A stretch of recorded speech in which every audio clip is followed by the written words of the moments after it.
Welcome. I'm glad you're here. Thanks for braving the weather out there. I checked my iPad out here right before I walked in, and the weather now is -6 here. It's pretty cold. But to put that in perspective, I checked what it is at the South Pole. It's -31, and Saturn is -285. So don't you feel warmer now? Yeah, I do too. I want to tell you a little bit about what brought you here tonight. Many people think that this is a UW-Stevens Point event, and I have to say that my name is Marty Loy, and I'm the Dean of the College of Professional Studies at the university. And for all of you to think that UW-Stevens Point brought you this is really good from our standpoint, because we're implementing a new strategic plan. And that plan really has to do with thriving communities and helping the community in many, many ways. And so this does fit that bill, and we're happy to be involved. But actually, it started as a broader conversation between really the university and the school district. That's where it started. And it was a conversation about how do we elevate the status of education, how important it is to learn things like you're going to learn tonight. And we started asking folks around town, this is the goal. Would you like to help? And everybody we asked said, yes, we'd like to help. We'd like to be involved. And so here's a list of logos and people who've been involved. And the group actually formed, and they want to continue this, and they're known as the Point in Common group. And so this is wonderful. Folks like the Mid-State, and these folks are not only providing the part of the planning, they're also providing some of the funding, folks like the Mid-State Foundation, and I see private folks like the Oak Ray Farms, and I would like to add that when I brought this back to our students at the university, we have something called an Oak Ray Colloquium every year that's supported by Pat Oak Ray, a very good friend of our School of Education, and so they're using that funding to help with this event tonight as well. So I'm just so very thankful of that as well. So. Tonight, you'll hear about technology and health, please remember the important role that educators have at all levels to solve real-life problems. That's important. This is the second in a three-part series, and the first part happened in the fall, and we had a gentleman named Matthew Peterson who came and talked about brain science and learning. Some of you were probably there. And then this spring, we're hosting Daniel Coyle, author of the Talent Code, to talk to us as well. And we hope that this conversation that we've created, this group has created about education and elevating the status of education, the importance of education continues. And so this group will hopefully be involved and expand over the next several years, and we'd like to continue this conversation for the foreseeable future. So thank you to the partners. I hope the list grows and is very fruitful for the coming years. Now, I have 4 children, and 2 20-somethings, 1 19-year-old, and 1 5th grader. And I have a lot of questions as a parent that I struggle with what's right with regard to technology. Is Facebook helping or hurting their self-esteem? Will they tweet something that someday will come back to haunt them? What's enough screen time? What's too much?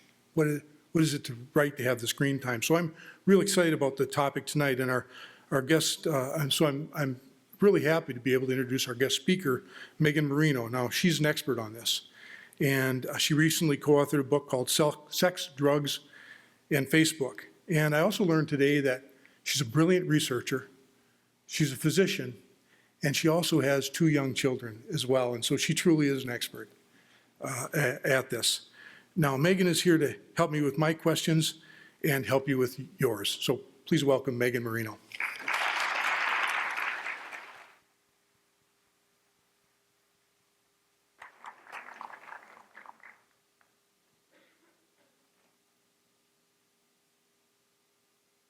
Well, thank you so much for this warm welcome. It's really a privilege for me to be here with you tonight, and I really appreciate everyone coming out on such a chilly night. Today I'll be talking a little bit about my book that I co-authored with a group that I was really privileged to work with. I thought to frame our discussion today, we'd talk a little bit about three things. One is a little bit about who I am and my research team, a little bit about the research that we do, and a little bit about our book. And the way that I think about it is really, it took the team and it took our research for us to really feel like we had a reason and a grounding to be able to provide a book. So who is my research team? I'm really happy to be here tonight representing the Social Media and Adolescent Health Research Team, SMART or SMART if you're from Boston. And our mission is to advance society's understanding of the relationship between media and adolescent health towards three goals: educating adolescents and their families, providing better health care for teens, and developing innovations in adolescent health care. Our values of our team include an interdisciplinary approach with an emphasis on ethical and sound research practices. One of our big pieces of our mission is working with trainees, and trainees from all levels, from postdocs to graduate students to medical providers, all the way to undergraduates, and recently we had some high school students come work with us. Some of our values include translating our research findings. As any of you who work in academia know, one of the benchmarks of success is to have numbers of publications that get published in dusty journals that I'm not sure whether anybody actually reads very often. And so we've been really interested in translation and taking some of the research findings we've discovered and then trying to deliver them to the end user, which is often the parents or the teacher or the clinician in our office. And we've been really lucky to have a diverse and collaborative research team. To give you some background, some of the students and trainees within our research team, they come from a variety of fields, from sociology, from education, from consumer and family science. And that's one of the real privileges of doing work in the media world, is there's no single discipline that really has the corner of the market in understanding all there is to know about media. So it really enriches our work to have trainees and staff from a variety of disciplines. We focus on three core areas on our research team, and they're a very thoughtful selection such that every project we do in one area also enhances the other areas. We do work on social media and health, we do work on internet safety, and we do work on technology use and misuse, mostly focused on measuring technology use and misuse. So let me tell you a little bit more about that. Our first core area is social media and health, and the purpose of these projects is to understand displayed health behaviors on social media sites and consider new ways to use those displays to provide prevention and intervention programs, some of which may be able to be delivered through social media. So this slide may not look too surprising to you. Here's an example of a pilot study we did where we looked at 300 Facebook profiles from incoming college students, and we were looking for references to alcohol, to substance use, to those health behaviors that we know are quite common among incoming college students. And we found, perhaps not surprisingly, that the majority of the profiles discussed alcohol in some way, and to some extent, so did many discuss tobacco and other drugs. Let me show you a little bit about some examples of what I mean when I'm saying displayed health behaviors. So one place might be through downloaded icons or memes that promote alcohol use, that promotes what we would consider sometimes a risky health behavior. We also see personally written text, often through status updates or wall posts, and some of the content that we view really gets at what we would consider in the clinical room to be problem drinking. So this example really hung over, should not have been driving last night. I always worry about the ones about drinking and driving, the ones about can't remember how I got home, can't remember what happened last night. And this is pretty common on Facebook to see these types of references. We also see references to substance use. We've seen some of these among younger teens. I'm in Washington State right now where marijuana was recently legalized, and it's been very interesting to see how that policy decision has changed the way that adolescents are willing to discuss marijuana on their own social media profiles. So in this example, a teen posted, "Smoking in my room and my mom knocked, thank goodness for sliding glass doors." We see a fair amount of personal pictures, both in albums, in tagged photos, occasionally as a profile picture or a cover photo, which, as we know, are types of displays on Facebook that cannot be made private. And so those are photos that are available to the global audience. The current project that we're working on has been really enjoyable for us. It's called Using Media to Understand Mechanisms of Behavior Change. And this project was funded by the National Institute of Health, along with some comparable projects, trying to look at new ways that we can see how behavior changes across the lifespan. In this project, we recruited a cohort of college students from 2 universities, one in Wisconsin, one in Washington. We recruited them before they arrived at college. We Facebook friended them. We put everything we were going to do pretty much out on the table for them, and once a month we view their Facebook profiles, and then we're able to connect the information we see there to phone interviews that we do with our participants all across the 4 years of college. So we've really learned a lot about connections between displays and changes in attitudes, intentions, and behaviors. So what have we learned through these different projects? We started out looking at MySpace, which feels pretty vintage now, and now we're starting to think about sites like Twitter and Tumblr, but there's some underlying themes that we've learned through these projects, no matter what the site is. And one would be that social media is very influential. I'm sure many of you in the audience are thinking that's pretty common sense now. And I think when we think about the ways in which it's influential, it helps me to think about what are some of the boundaries we want to think about in terms of what teens are exposed to online, especially younger teens or even younger kids than teens. And then how can we work with teens themselves to consider boundaries in what they're willing to share and how that information might follow them throughout their life course. The other thing we've learned is that social media presents great new opportunities to identify at-risk teens, to think about ways to try to connect teens to resources. And we've seen in many of our studies that displays about behaviors and displays about depression and displays about alcohol use are most often connected to offline behaviors. And so seeing those displays doesn't mean that I as a clinician am going to make a diagnosis, but it means that I might be able to conclude that that teen may be at higher risk, and that maybe thinking about connecting that teen to resources or clinical screening might be a good idea. We've also been very interested and done some projects looking at communication strategies. If you see a post on someone's Facebook or Twitter and you're worried about them, what are the communication strategies that we all need to know in how we approach that teenager? Our second area of work is in technology use and misuse. And I've listed some of our projects we've done up there. We have done some projects thinking about a conceptual model of problematic internet use. What is problematic internet use? Does it exist? What would it look like?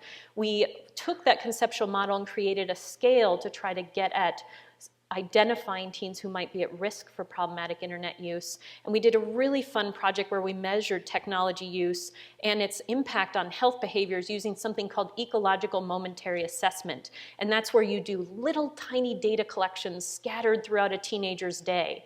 So we were able to do this through text messaging. So we had teenagers who just carried their phones and we intermittently texted them at random intervals to say, are you online? How long have you been online? What are you doing online? And we thought this was going to be a really hard sell for a project, that we would interrupt teenagers up to 7 times a day for a week. And we actually had amazing response that people signed up for it. And at the end of the week, some of the teenagers said, I can do it again if you want me to. So it was a really fun project for us. Some of the things that we've learned from these technology use and misuse projects are older adolescents worry about the idea of problematic internet use. They want to be part of discussing it and defining it. It's something new for this generation, and they want to be part of helping us who didn't go through the internet age growing up, helping us to understand what it might look like. And we learned that there is a relationship between how much time you spend on the internet and some other health parameters. In our texting study, we found that if your internet use exceeded a certain threshold, these were students who were not exercising. And we also found a correlation with some students with very excessive internet use being more likely to score higher on scales for depression. So there's some relationships there that are worth thinking about. So we really, from these projects, we've thought about, a lot about this idea of balance. How do you balance your online and offline worlds? How do you talk to kids, and what are the right rules at different ages to balance online and offline? Our third area that we do research in is internet safety, and some of our projects have included a project looking at stakeholder views on internet safety. I'll talk a little bit about that. We've also done a study where we looked at barriers and opportunities to teach internet safety across different multidisciplinary groups within communities. And then right now we're in the midst of a project that's an intervention and looking at whether pediatricians can effectively deliver messages about internet safety in clinic settings. So in our stakeholder project, this was one of our early projects, and we did a survey where we tapped into clinicians, doctors, nurses, nurse practitioners. We worked with teachers from K all the way through 12th grade. We also surveyed parents and teens. And we asked a variety of questions. A few of them were, what age should we begin to teach internet safety? What sort of resources are people already using in communities? And we also asked the question about whose primary responsibility is it to teach this topic? And I love primary responsibility questions. We do these a lot in medicine, and clinicians are famous for having us say, okay, let's talk about something complicated like nutrition. Now, you're a pediatrician. Do you think that it's important to talk about nutrition? And pediatricians will say, oh yes, it's so important, and I think that guy should be the one who does it. So pediatricians are terrible at this. We say somebody should do this, but they should do it. And so we really wondered what we would get in this primary responsibility question. Would everybody point their fingers at somebody else, that it was their job to teach internet safety? So I'll tell you quickly our key findings. First, the age to begin teaching internet safety. I'll show you this graph. You can see the parents' responses are in green, the teens are in blue, clinicians are in red, and teachers are in purple. So you can see this nice bell-shaped curve where the mean age overall was suggested to be around 7 or 8. And this was really surprising to me as an adolescent physician. I was thinking, gosh, 10, 11, we really need to get them early. But this project really taught us a lot about that my view of getting them early is very different than many other people in the community's view of getting them early. And we need to think about this as a broader child to adolescent topic. Now, our pointing the fingers question. Primary responsibility for teaching, clinicians nominated parents, teachers nominated parents, and parents nominated themselves. It was the most consensus we've probably ever seen on one of these surveys in the experiences we've had. And that got us to think a lot about what sort of resources do parents need, what do they already have, but also how can we as clinicians and educators support parents and not leave them out in the wind. So that survey is essentially what led to the idea to write a book. And the goal was to translate research findings that are out there into a resource that would primarily benefit parents, but also be useful to clinicians, educators, other community members that support them in those efforts to teach about internet safety. We had a couple rules we set up. One rule was no N of 1.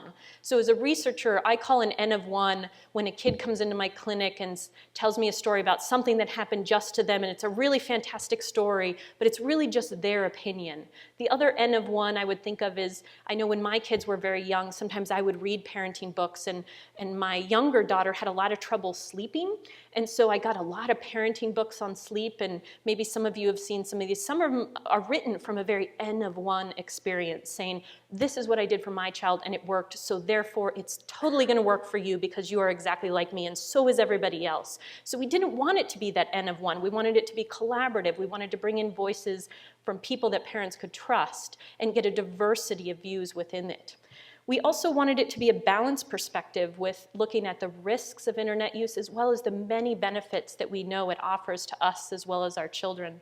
And we also wanted to think about internet safety as both prevention as well as intervention. What do you do when your child has a negative experience? How can we help address that? And our thought really was that this is what parents deserve. Parents deserve better than taking anecdotes or being given advice. Parents deserve to be able to think through the evidence and be able to come up with the house rules that are going to work for their family. So this book was written as a collaborative effort. We had researchers, pediatricians, we had parents of teens, and we had adolescents themselves as contributors in the book. And if you look through it, you'll see on every chapter there's a list of the contributors who added to that chapter. And we also wanted to be able to test drive the tips that we gave so that they looked like things that people had tried or could try or would be doable in people's homes. So the cover of it is here. The structure of the book is set up in 3 parts. A first part talking about common internet use trends and really looking at what's popular now, as well as what are some of the undercurrents and some of the basics of the things that make social media social, so that even when the newer sites come along, we'll be able to judge them based on what we know about social media. We also talked about internet use across different ages. We know that in middle school, adolescents' relationship with the internet is probably quite different than it is in college, and we wanted to be able to speak about that, to think about adolescent development in the context of the book. We also present a healthy internet use model that I'll talk about. The second section of the book gets into different challenges, how to approach them for prevention, as well as how to think about what happens, what you can do if this happens in your home. And then for the third piece, we wanted to leave it on a very optimistic note to think about how can parents use these lessons, how can parents go further, how can communities provide additional ideas, and where is the research and where is technology going, and how can we think ahead? So the way I think about it is we go through some basics, we go through the challenges, and then we think about the opportunities and leave the book on that note. So the healthy internet use model is what we propose in the book. We developed it collaborating with the American Academy of Pediatrics, and it's fairly simple. We talk about balance, we talk about boundaries, and we talk about communication. So balance refers to this appropriate balance between online and offline life.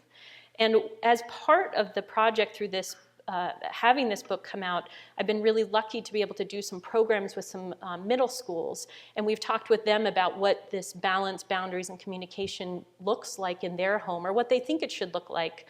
And that's where we've learned a lot about how different families approach the idea of balance. Here's a couple examples from the American Academy of Pediatrics thinking about creating a family media use plan.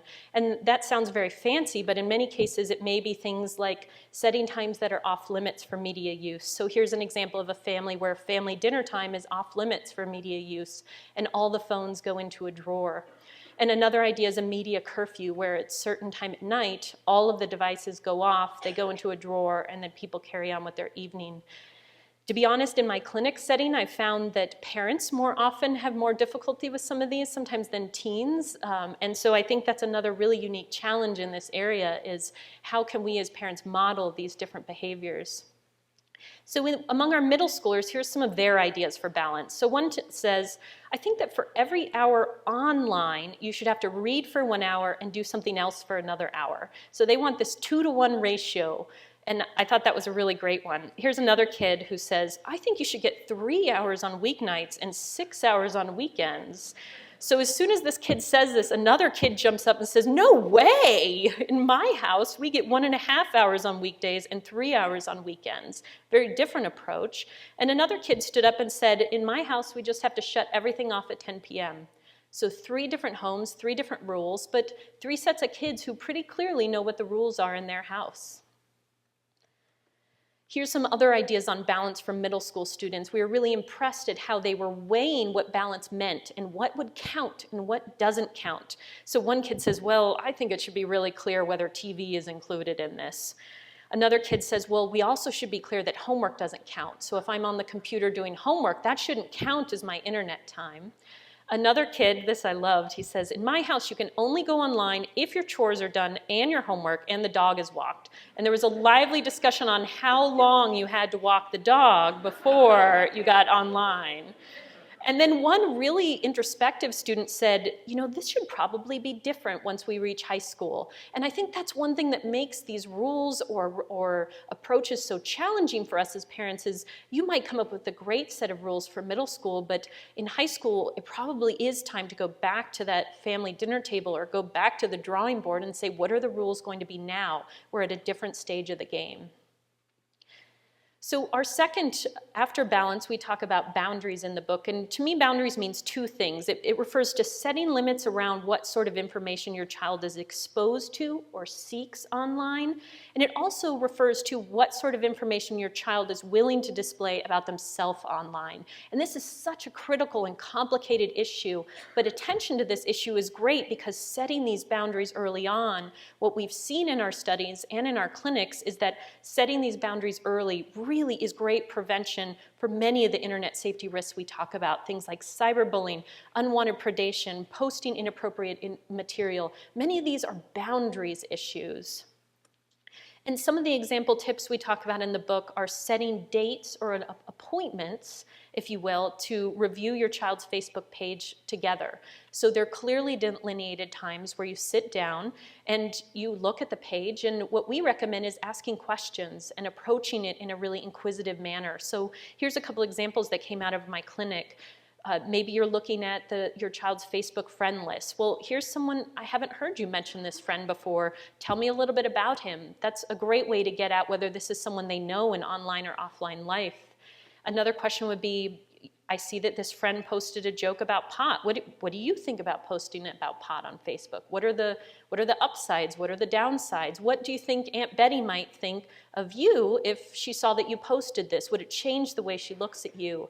So going at these questions in a really inquisitive and curious manner can be a really great way to have these conversations. So here's some middle school comments. One guy jumped up and said, if you click something and it's yucky, you gotta click that red X real fast and then tell your mom what happened. Another kid says, younger kids should focus on sites that are safe for kids, like watching videos on Sesame Street and not YouTube. And I had a great experience with this when my daughter was a little younger. She really loved the Sesame Street Octagon video. Has anyone seen the Sesame Street Octagon video with Jack Black? It's a great video. Jack Black is on there with Elmo. They're interacting. They're looking at a stop sign. They're talking about octagons. And Jack Black just keeps saying the word in this deep voice, octagon, octagon. And so my little 4-year-old would walk around the house, octagon, octagon. She was the only kid in preschool who really knew what an octagon was. But what I learned was we were watching this video on YouTube, and YouTube gives you a nice list of selected related videos, which in this case were all Jack Black videos. So one minute I'm hearing octagon, the next minute I'm hearing this stream of profanity from the room, and I go in and it's just that my daughter has clicked in the wrong spot onto another Jack Black video. So thinking about not just what are they watching, but what's this milieu in which they're watching it. Are they looking at sesamestreet.org, or are they looking at YouTube where the suggested videos may not exactly be what you were hoping for a 4 or 5-year-old? Another few ideas from middle schoolers. I thought this one was great. One kid says, if you're signing up for a new site and they say that the information you need to put in is optional, that means you don't need to put it in. And that seems very common sense, but many of the kids in this class discussed this for a long time about how when you're signing up for new social media sites, there's really only a couple pieces of information that are required, but that there's a lot that are optional, and that they can have the power to think through whether or not they want to put their home address on that site, or even on the registration for that site. Another one I loved, a young lady said, I'm 12 now, and when I got my Facebook a few years ago, I didn't really know how to do this stuff, meaning privacy settings. Now I'm kind of an expert. So it came out that she'd actually had her Facebook for the last 5 years. 5 years she had had Facebook. And so she probably was a bit of an expert after 5 years, but it's kind of scary to think that she may have been on there for around 4 years or 4.5 years before she figured out what privacy settings were. So this to me was the best quote ever. This was shouted from the back of a room by a middle schooler. Hey, I think I have a metaphor. So here it is. You shouldn't do things online that would be weird in real life, like you wouldn't walk up to a stranger on the street and tell them your address or show them your cleavage, so don't do that online.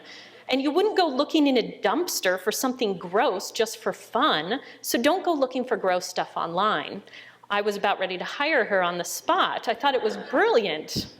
So we've talked about balance and boundaries. Our last and probably most important message from the book is communication. So regular, open communication is really the key to internet safety. And we talk about having these conversations early and often. And I think that when you're thinking about when to have the next conversation, you can really be listening to prompts from your child. And often these prompts are things like media stories that came up, or maybe you as a family are watching the news and a media story comes up about internet safety. That's a great time to revisit whether you're all on the same page with the house rules, whether there are any situations your child is bumped into that they haven't told you about yet. And the other prompt that we often talk about is the "this happened" stories. This happened at school, or a friend of mine had this happen. And those are really important prompts to keep your ears open for, because they're essentially invitations to have these conversations. I think that another thing we often speak about with parents and think about in our own clinic is that you really don't have to be a whiz at technology or even to like technology. Sorry, I had to throw that pun in. But you really can let an adolescent or a college student provide you with their expertise. You can let them drive the conversation about how that technology works. How is Twitter different than Tumblr? That's a great question for a 17-year-old. And then once you've allowed them to provide you their expertise, that lays the groundwork to be able to provide your own comments and bring in your own expertise as a parent or as an educator about internet safety.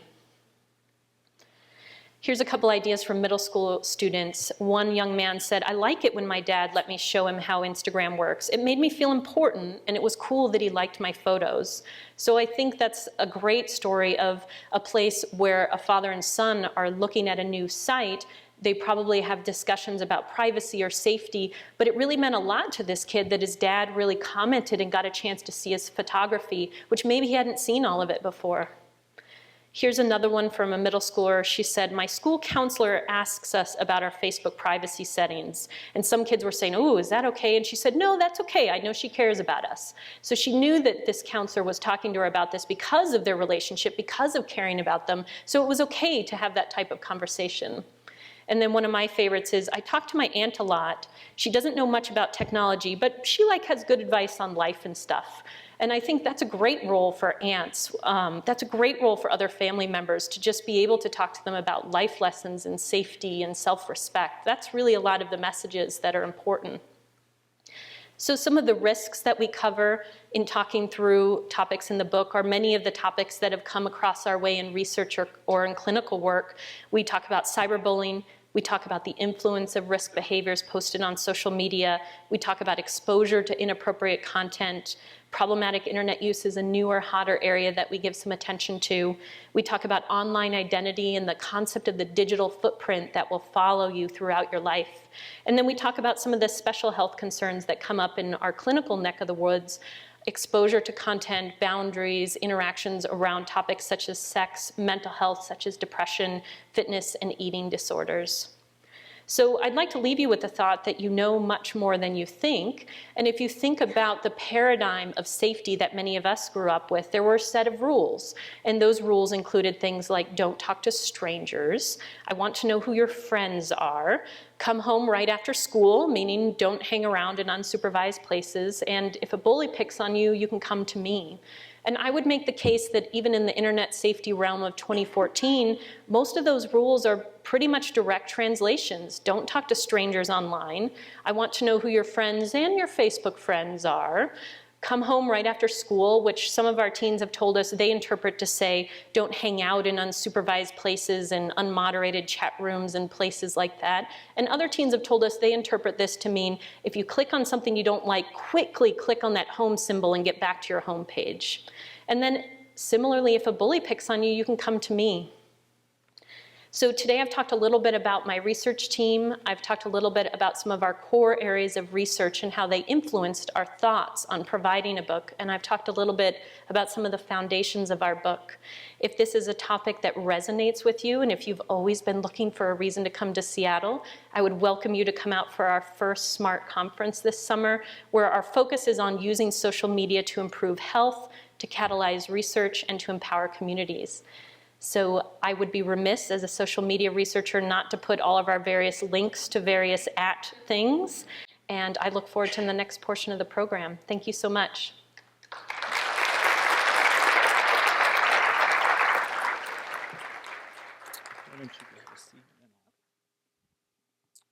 Good evening. My name is Kym Buchanan. I'm an associate professor in education at the university, where I have the privilege of training teachers.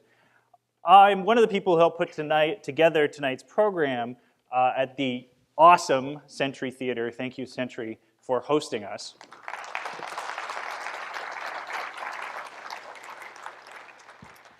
And as we thought about how to make the best use of your time, I was really inspired by what I read from Dr. Moreno and her team. They really believe in having a conversation. And so we decided tonight for the second half of our program that we would have a conversation on a variety of topics.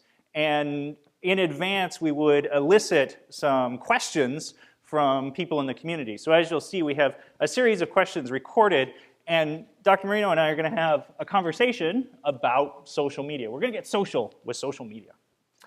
I want to let you know in advance that we are going to not get explicit or graphic, but definitely some of these topics do deserve some extra conversation. So it's wonderful if you're a teenager. It's wonderful if you brought a teenager with you tonight. And it's our hope that maybe on the drive home, based on some of what you heard tonight, you might say, has something like that happened to you? Or is that something that your friends do?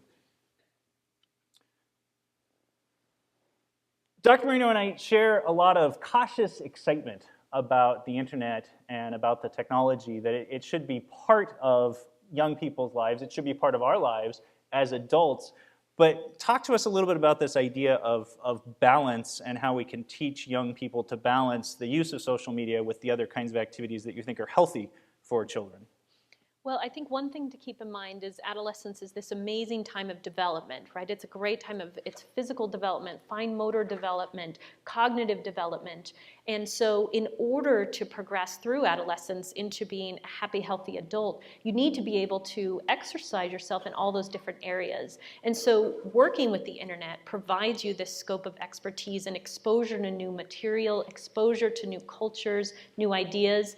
But if you miss out on going out as a kid or as a young adolescent and running around your neighborhood or interacting with other people face to face, having to have maybe some embarrassing conversations, those are things that you can't make up for later. That's such a critical time to have those experiences, learn what it's like to have to go to a teacher and perhaps debate a test score that you got. Those are such critical skills, and if all of that happens through technology, you miss out on learning those cognitive skills, on learning how to have those communications that is very hard to make up for later. Thank you. And we know, as was just alluded to in the earlier presentation, that there is an awareness gap. Some of the statistics that Megan and her team share in the book let us know that children are having negative experiences, or young adults are having negative experiences, and they're not necessarily always being truthful or open with parents and with family. And so do I have it correct then that you really recommend that as a parent, the cutting edge is something that I'm scared of because I might not know as much as my kid does, but they may be having these experiences anyway, so I really want to engage with them in spite of my own anxiety about these things. Definitely, definitely. I think that one thing I've certainly learned with technology is that whenever I think I'm at a certain point that I know some things, there's always people who are younger than me who know way more than I do about whatever technology is coming out. And so for me to try to play the role of the expert I would miss out on learning from that teenager what they know. So I think for parents, the analogy would be you're an expert in being a parent. You know about loving your kid, keeping them safe, talking to them about how much you care about them. That's the role you can keep. And you can allow yourself to ask them questions and be curious about what they know about being online. All right, and as promised, we have some questions. The first one goes to a technology that I didn't know very much about. So I want to compliment the student who asked a question out of ignorance because I had to go and do some research about this in order to talk about it. I'm Kendall Oler, and I'm a senior at SPASH, and my question is, Snapchat has been getting a lot of bad press about their safety measures lately. Like, people are saying that anyone can get your phone number and then your username, or your username and then your phone number. Is that still true? And what Kendall's referring to is that Snapchat was hacked, and there was some user information, including usernames matched to phone numbers, that was stolen and released into the internet earlier this month. But in reading more about this, there's always going to be hacks, there's always going to be leaks. We don't really have a guarantee that what we do on the computer will stay private or will stay hidden from other people. In fact, some people have criticized Snapchat for creating an illusion of privacy when it's still very possible to send it. And for those of you that aren't familiar with this technology, it was actually invented to create this illusion of privacy where I can send a text or I can send a picture to Megan, and she can only look at it for a few seconds, and then it disappears and it's gone forever. And this really has, in some cases, lowered inhibitions. I can tell her about my secret crush, or I can send her a provocative image, and she can't show it to anybody because it disappears on its own. But we're seeing that these technologies, there can be leaks, there can be hacks. It's always possible I could just take a picture of the screen before the image went away. In talking to teenagers, do you think that's common? Do they think that they really have privacy, or are they appreciating that it's all fair game potentially? It's a complicated one. I love to talk about Snapchat. I love that when it came out, I think it took adolescents probably about 5 seconds to figure out how to take a picture of the person next to you, Snapchat. And then now that image that was supposedly so transitory is now permanent and able to be distributed widely. I mean, I think it probably took teenagers about 5 seconds to figure that out. And so I think there is this illusion of privacy on any site. Even Facebook every couple of years is updating their privacy settings, and yet it's really still an illusion of privacy, even on Facebook. And we get put in an interesting position because we talk to adolescents a lot in our studies about setting those privacy settings and about the importance of trying to keep up with them the best you can, trying to set your information to as private as possible. And yet I think realizing in today's world that anything that you choose to put online, you've just got to view it as something that's essentially published and essentially public and very likely permanent. So I think that giving that attention to protecting yourself as much as you can, but also realizing that you are making choices about how you want to represent yourself online, and you can never trust that that site is always going to be able to keep that information private. And the concept that you and your team use to talk about this is this idea of a digital footprint, that I'm leaving a mark on the internet. And I might want to be thoughtful in the future if I wanted to run for office, if I applied for a job in a sensitive industry or required some kind of background check, that this information could come back to haunt me. And in fact, we've seen that in, say, political candidates where people go back to things that they've written in college and say, aha, this is what this congressperson or the Supreme Court candidate actually thinks. And now even the choices that we make as 12-year-olds or 14-year-olds potentially could be with us for life because they could be found again. I want to pick out a particular piece of the digital footprint that you talk about in your book that I think is fascinating. You talk about this idea of sexpectations. So there's research that shows that based on what I post, if I was a woman, based on what I post as a woman online in my Facebook profile, that it could influence a man who might be dating me or thinking of going out with me, his expectations of how that date might go. Can you talk a little about that? Sure. This was a study that we did after hearing some stories from people about how content posted on Facebook can influence people's romantic expectations from each other. And the common scenario we would hear is, perhaps in college, there's a young man and a young woman who meet each other at a bar, and they're talking, they're hitting it off, and the young woman excuses herself to use the restroom, and while she's gone, out comes the phone, and the guy looks her up and sees some very provocative pictures, or pictures where the girl is very inebriated and posing in different ways. And the idea is that what we had heard was that this would potentially dramatically change that young man's expectations for what his encounter with that young woman would be like, both for that night as well as beyond that. And we'd heard enough of these stories, we thought that it would be a good idea to formally study it. And so we got a group of young men together.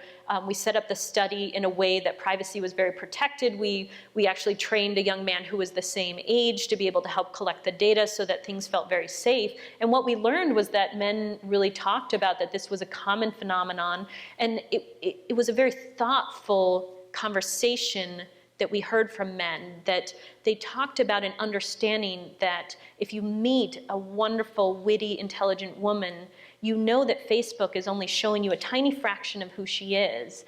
But if she's representing herself in this very sexualized manner, that's really what's going to stick out in your head. That's what we would call trigger gender stereotypes.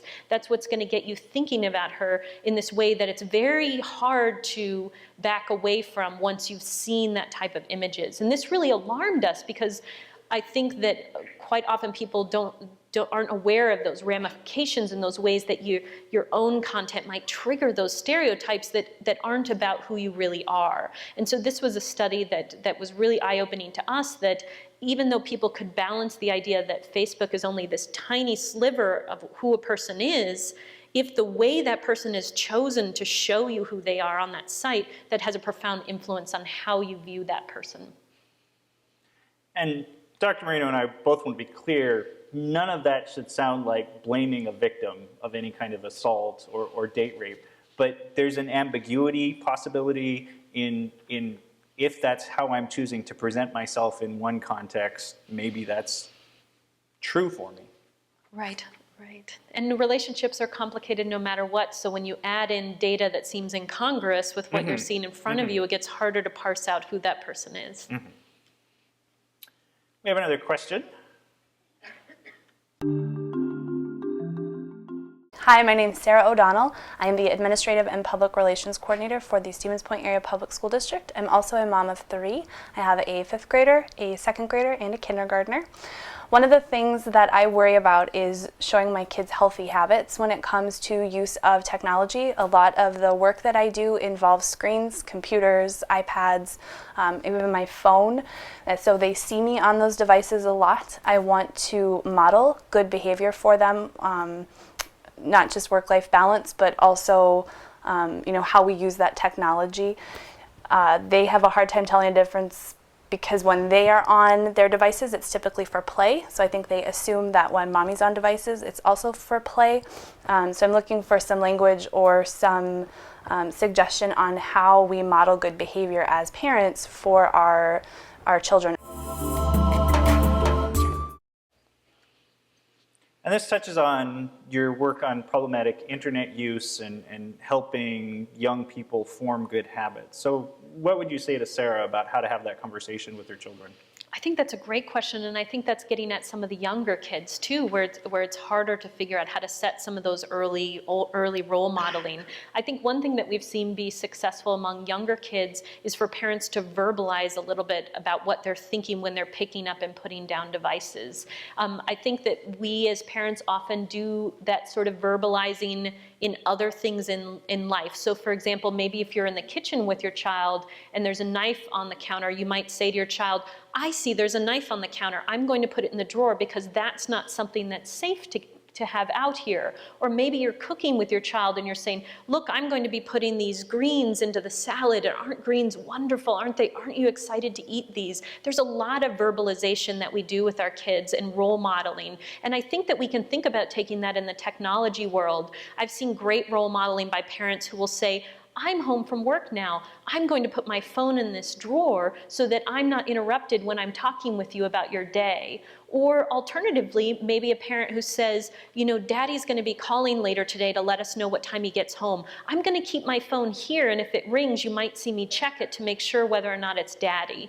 And so I think verbalizing some of the rules that we're setting, I know my husband and I have started to try to do whenever we get in our car, we'll say, I'm going to set my phone over here to make sure that I don't use my phone while I'm driving. We've seen a lot of studies where teenagers who are starting to drive now, who saw their parents using their phone in their cars during their teenage years, are more likely to use their phone while they're driving. So I think there's a lot of good behaviors that parents are already doing, and there's the potential, especially for younger kids, to try to verbalize what those are and role model the good things they're already doing. And the only thing I would add to that is that as teachers, we have a similar opportunity to model healthy technology choices in school in the same way that we should think about the choices that we make with alcohol or the choices that we make with language. That's going to affect what behaviors kids pick up on. We have a question from another adolescent. My name is Timothy LaRose. I'm a senior at SPASH, and my first question is it wise to only use one email account for all of my online interactions? On websites that require a username and password, is it wise to have the website remember your username and password? So many of these social media and technology that we use give us a lot of conveniences. Facebook, for instance, you can now use your Facebook identity in a very portable way across the internet, across different sites. But in that way, then my identity becomes connected with all of those other behaviors.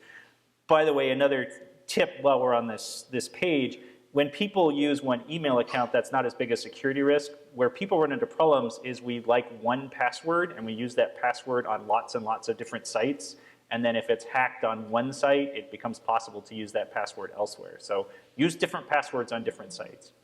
But in terms of containing my digital identity, should I have one identity for school, one identity for home? If I'm playing a video game, should I be thoughtful about how I keep a hermetic seal around that part of my digital footprint? What would you recommend here? I think this is a tricky one, and I don't think there's a gold standard for it. I think there's collectively we've all learned enough to think about our passwords in a mindful way and not have it be your last name or your address, but also I think not having the same password for all of your accounts. At Seattle Children's, they prompt us to change our password every 6 weeks, which is incredibly difficult, but I'll tell you, you really keep up with it. And what I try to do is at that 6-week mark, I go and change all of mine. So I think finding ways to prompt yourself. I have other friends who have one password that's for sort of all their professional accounts and another one for all their personal accounts. So that way if something happened in one account or the other, you've got those worlds separate.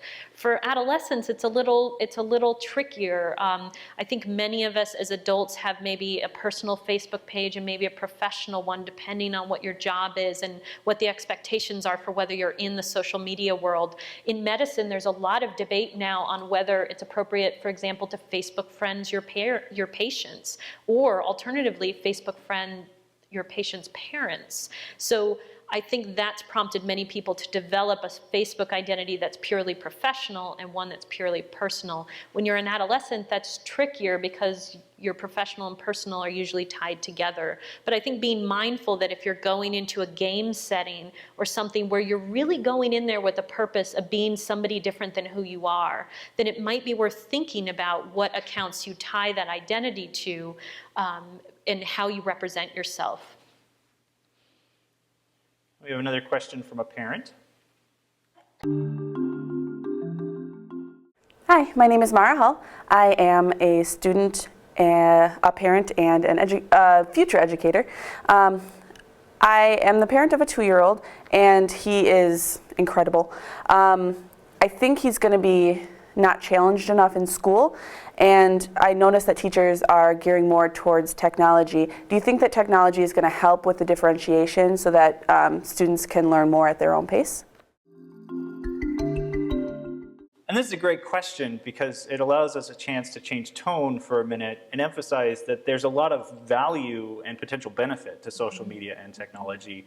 My perspective as a researcher who does work in this area is that parents and teachers should really think about issues of how the technology or how the experience is exercising our brain, whether it's active or passive, whether I'm just consuming content or creating it, and am I connecting ideas and experiences? Am I reflecting on what I'm doing, or am I just experiencing it passively? I have a little screen capture up there from Netflix. It's a wonderful feature where you watch one episode of Netflix, and if you don't do anything, 20 seconds later, another episode will start. But potentially, you could be sitting there for hours. And there's some good shows on Netflix. But we need some balance there. And I think we should also be steering young people towards experiences where they're connecting with other people. And so I have a couple shout outs to games that I like. I like Disney Infinity because it includes a creation aspect to it. You can do it socially. And Minecraft is astonishing. If you have a kid who's playing Minecraft, be thoughtful about how much they're playing it, but it really is the Lego of our generation and allows kids to do extraordinary and creative things.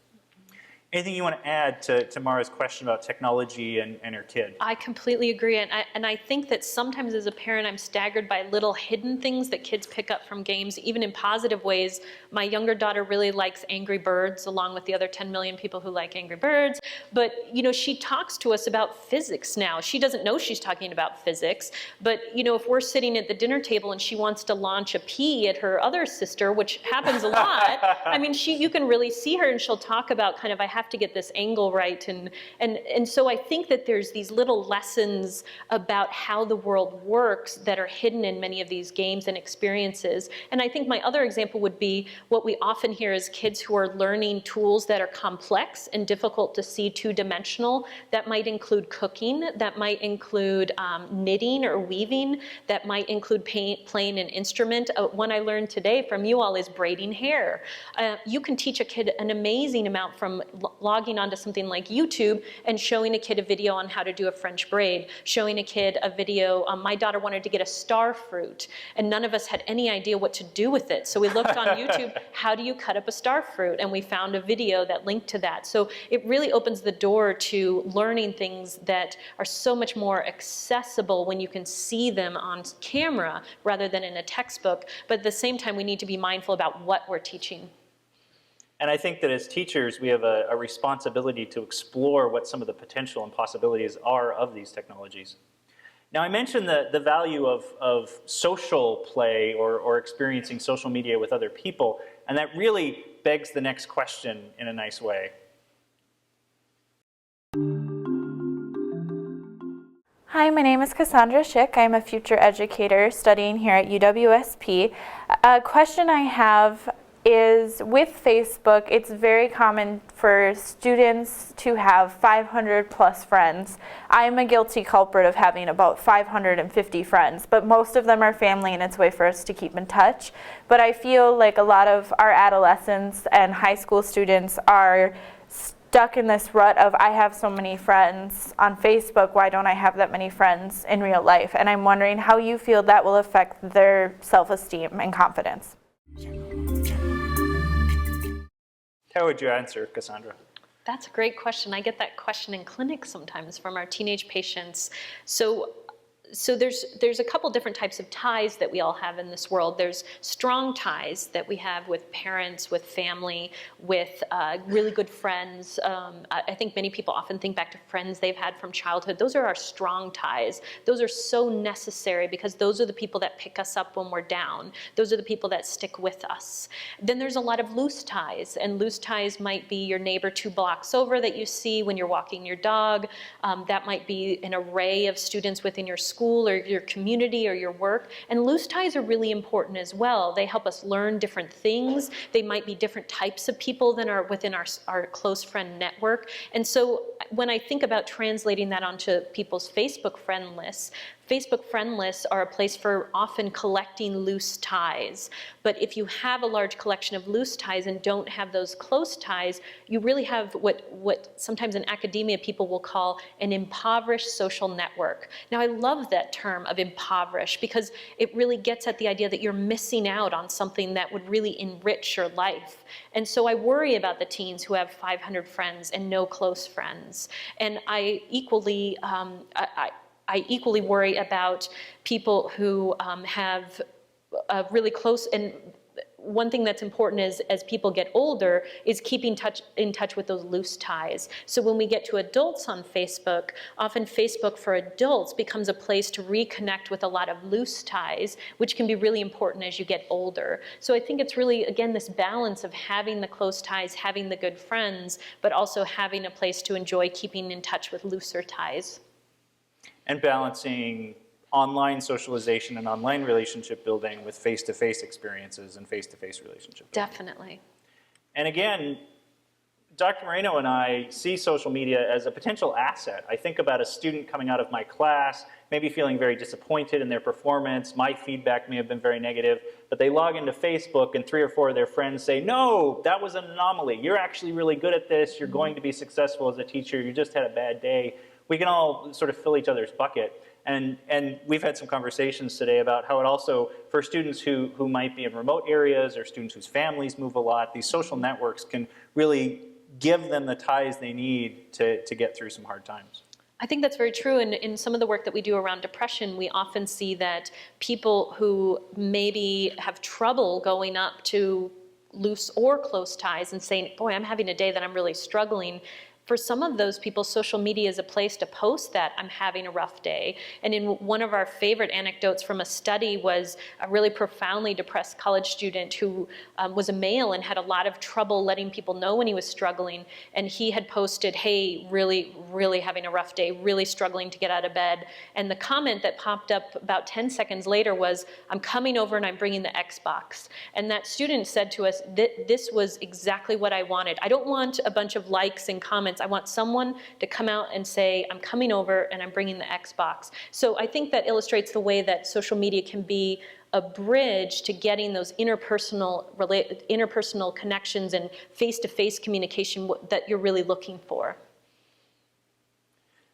But there's a downside to it, and that is that this media that we've created, this genie we've let out of the bottle, can have some concerted effects on young people that maybe we don't want. And you use this term, I love this term, the super peer, that what I'm seeing through the computer screen combines the peer influence, which we know is a huge part of adolescence, with media influence in the way that I might emulate an actor in a movie. It combines both of those forces to potentially influence me in very negative ways. Mm-hmm. As a teacher, then how do I help a student negotiate that? Do I talk to them explicitly about things like media influence or about things like peer pressure the way I would have pre-internet? It's a great question, and I don't think any of us has the corner of the market on it. I think what some researchers have suggested is applying some of the concepts that we used with more traditional media called media literacy. Mm-hmm. So the idea of taking the media and making it sort of a third person, where now you have a safe space where we can talk about that beer commercial and talk about it and kind of externalize it and say, what did you like? What didn't you like? What do you think the message is? What is that commercial trying to get you to do? Because thinking about it as this third party, something that's separate from you, can help you think through, oh, that commercial's trying to get me to do something. I don't want to do what other people are telling me to do, which is a very powerful message when you're an adolescent and are looking for ways to not do what people are telling you to do.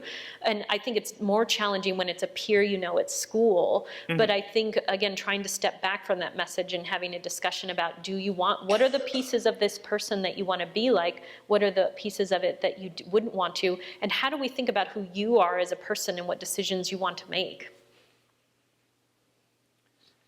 We're coming towards the end, but before we get there, I want to engage with some really hard stuff.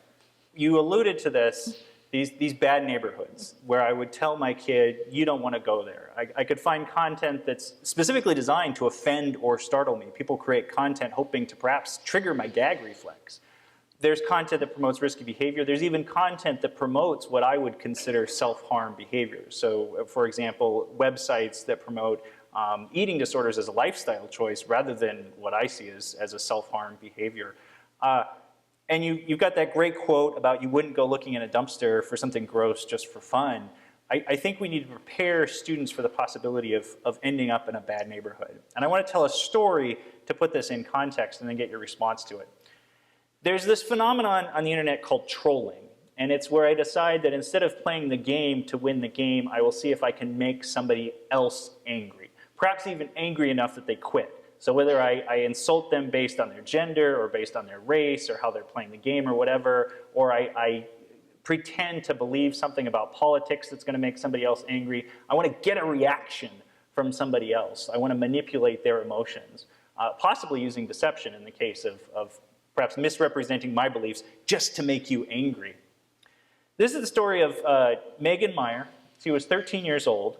And she was on a social network. It was MySpace, so that dates the story. And while she was on the network, she was friended by a 16-year-old boy named Josh Evans. And from all accounts, she really developed some strong feelings for this young man named Josh. They had a close relationship, although they never talked by phone or met in person. And he was evasive about why that wasn't happening.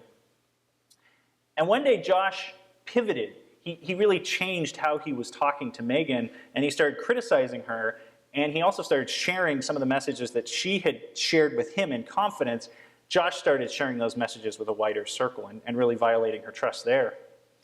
As a result of this experience, Megan committed suicide. And it came to light after her death that Josh was a fiction, that he was a character who was completely made up by an adult, no less, for the express purpose of emotionally manipulating Megan Meyer. I want to emphasize as a professional educator that I usually wouldn't discuss a minor and a story like this, but Megan's family has formed a foundation and they want her story told. I think about stories like this. I have a 9-year-old daughter. She's just on the cusp of this, or as your chart shows, maybe I should be talking to my 6-year-old daughter already. But I think about a story like Megan Meyer, where this person was manipulating a child in this sinister way. What should I take away from that kind of thing as a parent, as a teacher? Should I just never let my daughters go online? Wow, I think many of you probably remember hearing about the Megan Meyer story. This was probably the first big event like this, and unfortunately there's been several other cases that have had similarly horrible outcomes. I feel like these cases show us the worst of what can happen.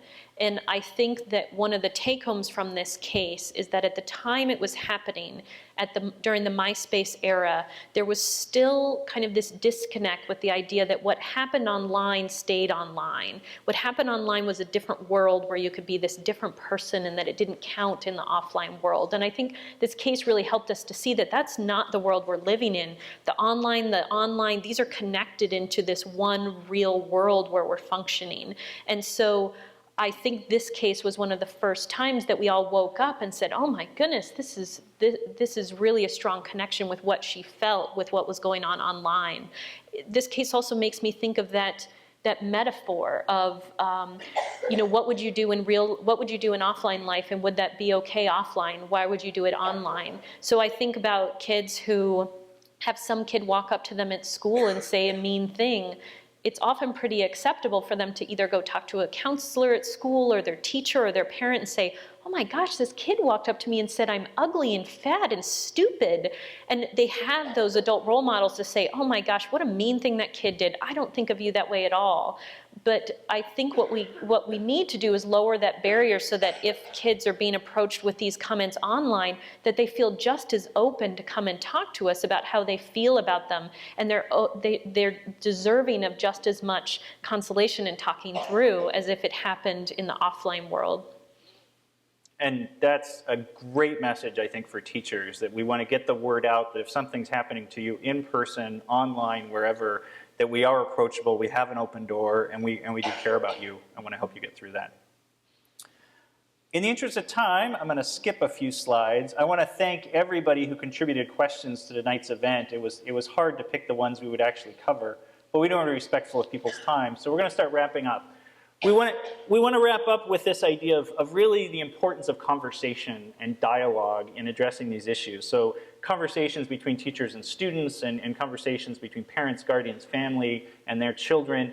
And they really should be two-directional conversations. You're not suggesting that I lecture my daughters, that I should be inquisitive. What's that? What are you doing? What are you surfing? Tell me about your choices. I want to learn about you. I want to learn about your choices. And then in the process, I can probably suggest some better choices or some healthy choices.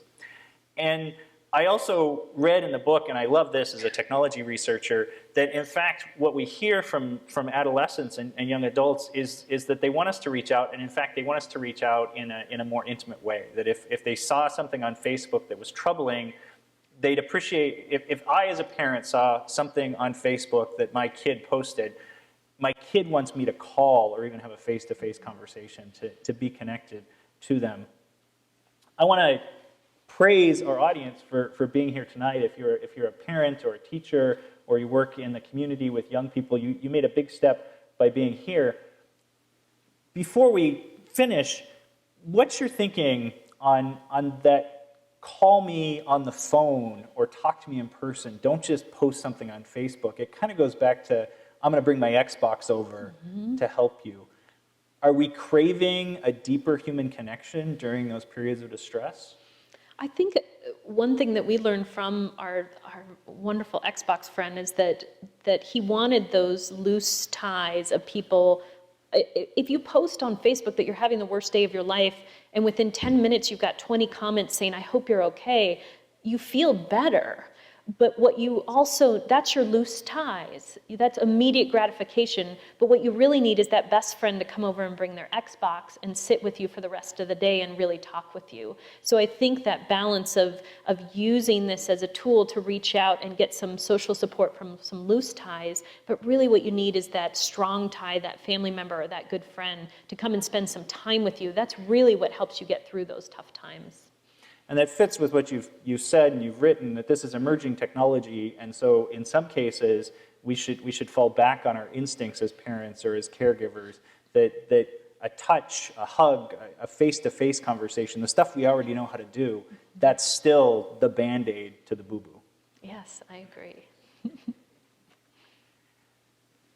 You're going to leave here and you're going to think about, how can I talk to the young people in my life? How can I instill in them positive messages that will help them make good choices? And one of the things that Dr. Moreno suggests is that as we talk to young people about what I might post, what I might tweet, what I might like, what I might share, that really we want to get back to the fundamentals of helping young people think about their self-respect and their self-esteem and how they want to be perceived by people and how they want to perceive themselves. Is that right?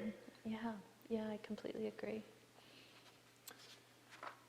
My final thought for the evening is this idea of digital citizenship, and that I love what Dr. Moreno says about taking lessons from offline and applying them online, respecting one another's privacy, being kind to other people, taking responsibility for the communities we create, making positive choices to create caring and inclusive climates where everybody is welcome and supported. The same messages we taught in kindergarten, we should be teaching about Facebook in 8th grade. Your final thoughts? I think that if there was a magic bullet and I could come up here and tell you there's this one thing that you can do and it would make all of your internet safety troubles go away, I think we would have done that. But it's so complex, and for every family, the way that they negotiate safety rules, it's going to be a little different. And so I think my hope would be that you would leave empowered with thinking about your own family's values and your family's rule structure, and feel empowered that the rules that you're coming up with are the right rules for your family.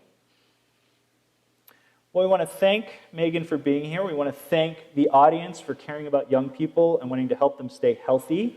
We want to invite you all to the third Point in Common Symposium on April 29th, when Daniel Coyle will be talking about talent and learning and optimal practice. We have some cookies and punch for you in the lobby. Dr. Moreno will be available to sign the book, and books are available for sale. So thank you very much for being here tonight and for caring about young people.